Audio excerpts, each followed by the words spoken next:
Bonjour à tous. Alors aujourd'hui, dans cette vidéo, je vais vous parler du contrat de formation professionnelle. Donc si vous avez regardé mes vidéos précédentes, vous savez désormais qu'on fait un contrat de formation professionnelle lorsqu'un individu veut suivre une formation, c'est un particulier et il veut payer sur ses fonds propres. C'est le seul cas dans lequel vous ferez un contrat de formation professionnelle. Tous les autres cas, ce sera une convention. Alors cet individu, eh bien, il est protégé par le Code du travail et également par le Code de la consommation. Donc il y a des mentions obligatoires à mettre dans un contrat de formation qui vont relever de l'action en elle-même, donc du contenu de la prestation, etc., de vos obligations également en tant qu'organisme de formation et qui vont également permettre aux candidats d'être protégés au regard du Code de la consommation. Donc, les mentions obligatoires à mettre dans ce contrat de formation professionnelle, eh bien, il y a votre numéro de déclaration d'activité. Si vous faites de la formation professionnelle, vous devez être immatriculé, enfin, vous devez être enregistré en tant qu'organisme de formation auprès de la DIT ou de la DRITS de votre région. Donc, si vous n'avez pas encore mené cette démarche, eh bien, sachez que vous n'êtes pas censé faire des contrats de formation professionnelle, j'insiste sur le mot professionnel, et vous devez vous mettre en conformité par rapport à ça. Donc, vous allez indiquer votre numéro de déclaration d'activité, vous allez indiquer la raison sociale de votre organisme ainsi que l'identité du candidat.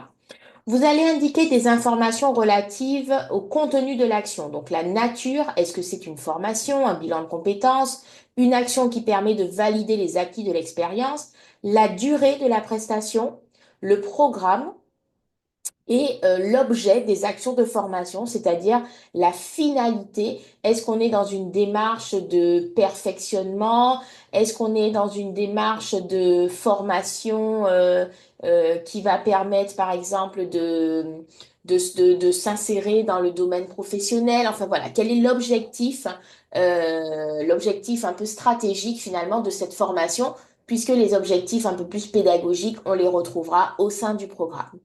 Vous allez devoir également indiquer donc qui est la personne concernée par le contrat. Donc, est-ce que par exemple c'est une session collective et donc chaque personne aura son contrat? Est-ce que c'est une session individuelle et quel est le nom du candidat?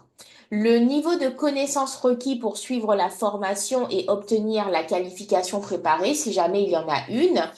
Autrement, les prérequis, vous les indiquez dans le programme de formation ainsi que les conditions et les modalités de la formation. Donc, comment s'organise la formation, qu'est-ce que vous mettez en œuvre pour faciliter le suivi de la formation, etc.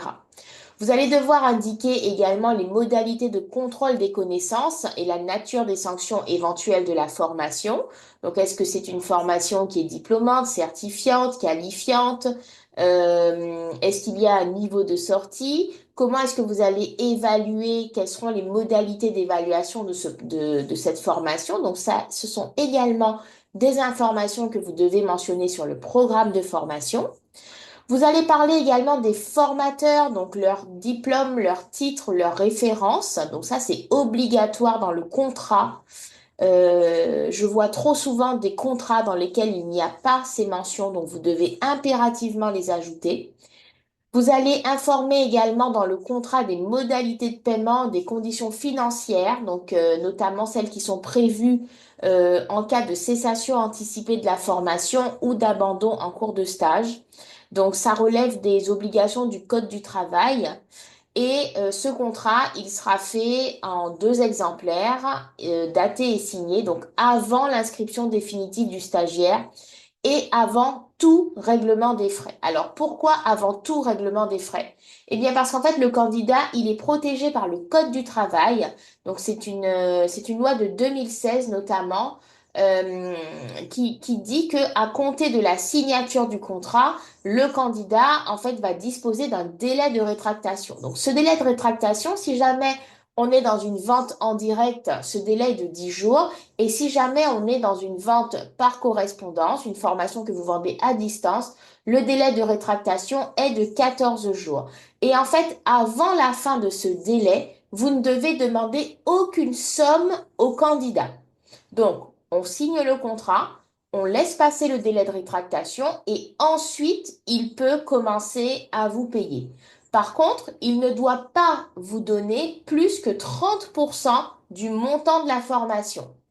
Donc, ce sera considéré comme un acompte, hein, en considérant que la formation peut commencer un petit peu après. Donc, cet acompte ne doit pas dépasser 30% du prix de la formation et le solde sera échelonné, en fait, au fur et à mesure de l'avancement de la prestation.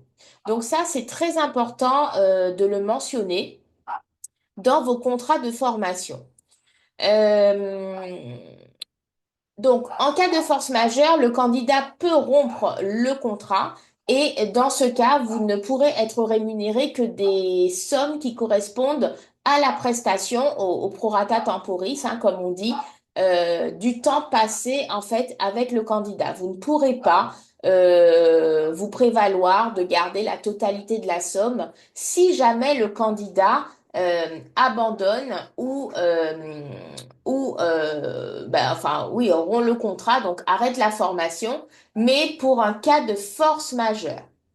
Donc, vous devez respecter toutes ces obligations et il faut savoir que si jamais il y a un écart par rapport à toutes ces obligations que vous devez respecter, eh bien, vous pouvez en fait avoir une amende à payer de 4 500 euros. Voilà. Donc c'est important eh bien, d'avoir vos documents contractuels qui sont conformes à la réglementation pour vous prémunir en tant qu'organisme de formation et également dans l'intérêt de vos candidats. Voilà, eh bien, écoutez, j'espère que cette vidéo vous a plu. Je vous invite à rester connecté sur la chaîne de la Calipro Digital Academy. Et si vous souhaitez en savoir plus sur vos obligations administratives et également sur les prises en charge de la formation professionnelle, eh bien, je vous invite à rejoindre ma formation, donc sur l'administratif et les prises en charge. Et si vous voulez des modèles de documents qui sont conformes à la réglementation, vous avez le lien en description en dessous de cette vidéo.